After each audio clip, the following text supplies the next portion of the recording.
Story located. It's an open space for the young people. Like, if ever they need someone, a friend, or a call for mahimok ko na for you. Then you come siya, na maka-open sila, open for tell their stories. Because my experience with like some depression and anxiety, if ever na they take over that. We're trying like the concept of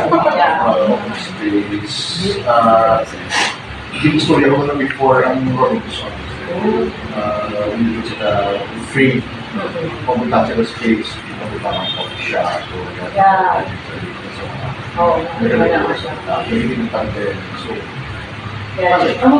Production is more of experience.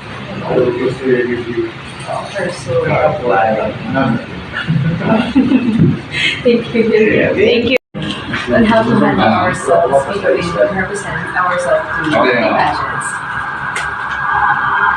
First time mo ni Miss no sa national pageant. So ano mo nabatyagan? Paano mo i-assess? Kaya nakita mo naman ang imo mga competitors, sa mga co-candidates. Being in the top 40 official candidates in Miss Universe is a privilege for me. And announcing it was a happy moment and a proud moment for me because Ginahatagan is a privilege to represent Bacolod. And first time giving na ako sa Bacolod sa national pageant na official. So I'm very happy and proud.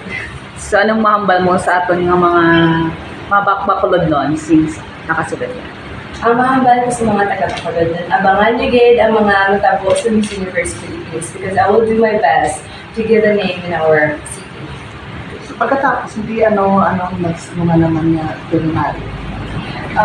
For now, I was thinking to promote my advocacy after this, which is giving an importance to mental health, awareness of depressions, anxiety to the young people, because it's very important right now, especially after the pandemic. From what barangay ka galing? Hindi nga barangay sa mga. Jajamonte. I have a family in Jajamonte. So, kung ang suporta kong kay Miss Bacolod Universe candidate? We are committed to support sa mga competitions such as this kasi this definitely should bring honor para sa Bacolod. So, together with Mayor and the city officials. Thank you.